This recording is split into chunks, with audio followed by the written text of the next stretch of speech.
from the Rich Agent, Poor Agent video series. What is your number? What is your number?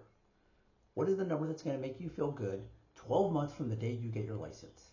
You went, I hit this goal and I feel good. Now, take a couple of seconds and just think about, what's my number? What number do I need to keep the lights on, to make sure I have enough money to continue in the business? Now, after talking to hundreds of agents, I've come across this number. It's probably the most average number that I see more than anything else. 100,000. 100,000 is what most people's number is. Now I ask the next question.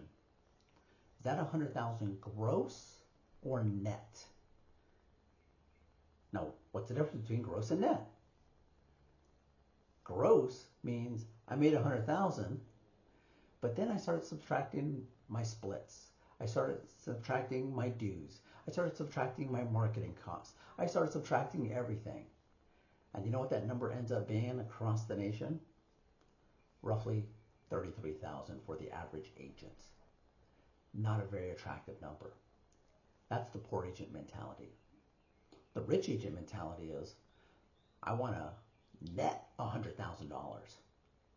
So that's actually take home in my bank account $100,000. That means everything's done, I'm taking home 100,000, not the 33. It starts with clarity. So are you going to go for a gross of 100,000 or net of 100,000? And what's the plan to get there? Because I can tell you, we have a plan. We have a plan to get you to 100,000. We have a plan to get you to 200,000. Now there's work involved with each plan, but at least you know you have a plan, as opposed to, I just want this and it's going to magically show up. I'll be honest with you, it never magically shows up. There's work involved. So, are you looking for 100,000 net or gross? Those are two distinct differences, but you have to get clarity around it, because most people never even ask the next question. Is that gross or net? And then when they end up at the end of the year, they realize, wow, real estate's not for me. I'm going to go back to having an easier life, finding just a regular job, because that was just easier, less stress, and more importantly, I netted more on a regular job. Because the truth of the matter is, you can net a lot more in real estate, but you have to be conscious of it beforehand.